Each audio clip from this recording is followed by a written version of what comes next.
I couldn't believe what I was seeing when I walked out to my car that morning. The entire inside, seats, dashboard, even the cup holders, was filled to the brim with asterisk cement asterisk, not just some petty vandalism or a broken window. This was next-level sabotage. And the craziest part, it wasn't random. It was my neighbor, the so-called queen of our HOA. Let's just call her asterisk Karen asterisk. Now, I'd had my fair share of run-ins with her over the months. She complained about everything. My trash cans being out too long, the color of my curtains, even the way I parked. Asterisk on my own driveway. Asterisk. But nothing prepared me for what she did next. Apparently, she thought I had broken one of the HOA's unwritten rules, and instead of talking to me like a normal person, she took matters into her own hands, with a truckload of cement. The moment I realized she was behind it, I knew I had to do something. And trust me, I wasn't about to let her get away with it. What started as a petty HOA dispute turned into a full-on criminal case, complete with charges, a courtroom, and a mugshot I never thought I'd see. But how did I prove it was her? And what finally led to her arrest? Stick around, because this story only gets wilder from here. So here's how it all started. A few months before the whole cement incident, I moved into this quiet, suburban neighborhood thinking it'd be peaceful. I mean, yeah, it had an HOA, but I figured as long as I followed the basics, there'd be no drama. Boy, was I wrong. Karen made it her personal mission to micromanage everyone's life. She walked around with a clipboard like she was some sort of authority figure, snapping photos of people's lawns, measuring grass height, and leaving passive-aggressive notes taped to doors. At first, I tried to stay on her good side. I smiled, waved, even trimmed my hedges more often just to avoid issues. But it didn't matter. She picked something new to complain about every week. It got to the point where I stopped answering the door if I saw her coming. The tension really started to build when I parked my work van in the driveway. She claimed it was commercial and against the HOA rules, except it wasn't. I checked the bylaws, and my van was perfectly fine. That seemed to push her over the edge.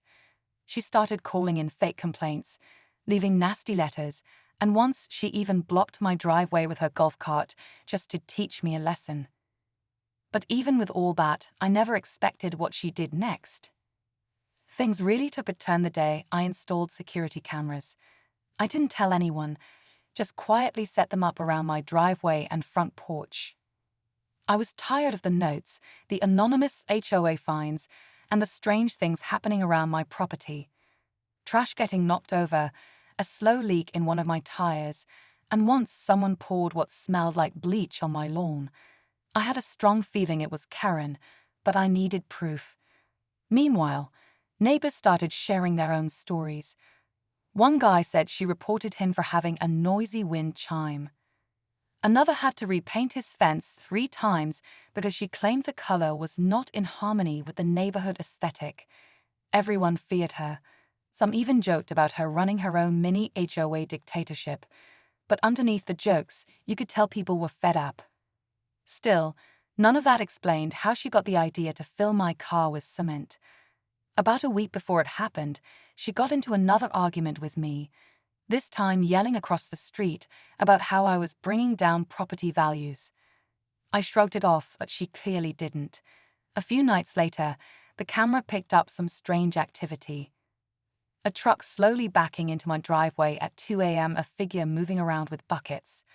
But the footage, it left me with more questions than answers. I couldn't sleep after watching the footage.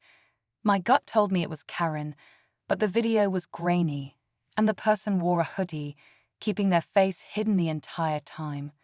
Still, that truck was the key. I didn't recognize it, but I was pretty sure someone around here would. This was a tight-knit neighborhood, and strange vehicles didn't go unnoticed. The next morning, I started asking around, carefully. I didn't want to start a war, but I needed answers. A neighbor 2 doors down mentioned seeing a rented cement mixer truck parked near Karen's house the night before. Another said they heard loud clanking sounds, but assumed it was construction or driveway work. Piece by piece, things started to line up. Then came the moment I knew I couldn't ignore it anymore. I found a smear of dried cement on the edge of my driveway, and it led straight to the sidewalk in front of Karen's place. It was faint, almost washed away by rain, but still there. I snapped photos, printed out stills from the security footage, and took everything to the police. They didn't seem fully convinced at first, but when I mentioned the HOA conflicts and showed the timeline of harassment, things shifted. They agreed to investigate. That's when Karen started acting strange. She stopped patrolling the street, avoided eye contact, and even cancelled the HOA meeting that she never missed. And then the truck came back. When that same truck rolled back into the neighborhood, my heart just dropped. It was broad daylight this time, and it parked right in front of my house like it had every right to be there. I rushed to the window and started recording on my phone. The driver stepped out, saying hoodie, saying build, but this time, something was different. He wasn't heading for my car. He walked straight up to Karen's house. That's when the twist hit me. What if Karen didn't act alone? He knocked twice, and sure enough, Karen opened the door. She glanced around, then let him in like they'd done this a dozen times. That was all I needed. I sent the video straight to the officer handling my case, along with a timestamp. Suddenly, this wasn't just property damage, it was a planned act. Conspiracy. And now, with video proof connecting her to the guy driving the truck, things were spiraling fast. But the strangest part? Later that evening, the guy came out alone and dumped a stack of papers into Karen's outdoor trash bin. I waited till dark and I pulled them out. Half-burned rental receipts, printed HOA complaint forms, and a list of houses, mine included, with notes scribbled next to them like non-compliant and watch.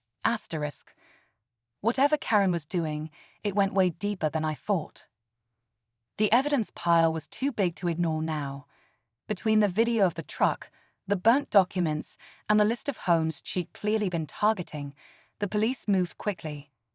They got a warrant to search Karen's house, and that's when everything exploded. Turns out she had an entire folder labeled HOA Enforcement Plan, like some twisted playbook. Photos of neighbors' homes, printed maps with circles and notes like needs citation or repeat offender, and even screenshots from our personal social media pages. But the smoking gun, a copy of the cement truck rental agreement with her signature on it. The same company matched the plate from my security footage. When they brought her in for questioning, she tried to blame the guy in the hoodie, claiming she had no idea what he'd done. Problem was, the guy had already been picked up, and he spilled everything. Said Karen paid him under the table and told him it was just a harmless prank to teach me a lesson. But the smoking gun, a copy of the cement truck rental agreement with her signature on it. The same company matched the plate from my security footage. When they brought her in for questioning, she tried to blame the guy in the hoodie, claiming she had no idea what he'd done. Problem was, the guy had already been picked up, and he spilled everything. Said Karen paid him under the table and told him it was just a harmless prank to teach me a lesson. She was arrested the same day. Property damage, conspiracy, and a bunch of HOA violations stacked against her. But just when I thought it was over, I got a letter. From the HOA board. Apparently, Karen wasn't just a member. She was running an unauthorized committee behind their backs. And worse, there was another name on those documents. Someone's still on the board. After everything came out, the HOA board held an emergency meeting. And this time, the real one. Karen was officially removed, banned from holding any position within the HOA again, and the second name on those documents? He quietly resigned the next day before the board could vote him out. Turns out, Karen had convinced him to let her monitor the neighborhood, claiming she was just keeping things organized. He claimed he didn't know about the cement stunt, but honestly, who knows? My car was totaled, but insurance covered most of it, and Karen was ordered to pay restitution as part of the court settlement. The guy she hired ended up getting probation and community service since he cooperated and admitted everything. As for the neighborhood, things actually started to feel normal again. People were talking more, neighbors weren't afraid to step outside, and that clipboard she used to carry, it ended up in a block party raffle. No joke. Looking back, the whole thing still feels surreal. A simple parking dispute turned into a full-on investigation with arrests, secret plans, and hidden agendas. But if there's one thing I learned, it's this. Never underestimate a power-hungry HOA Karen with too much time on her hands.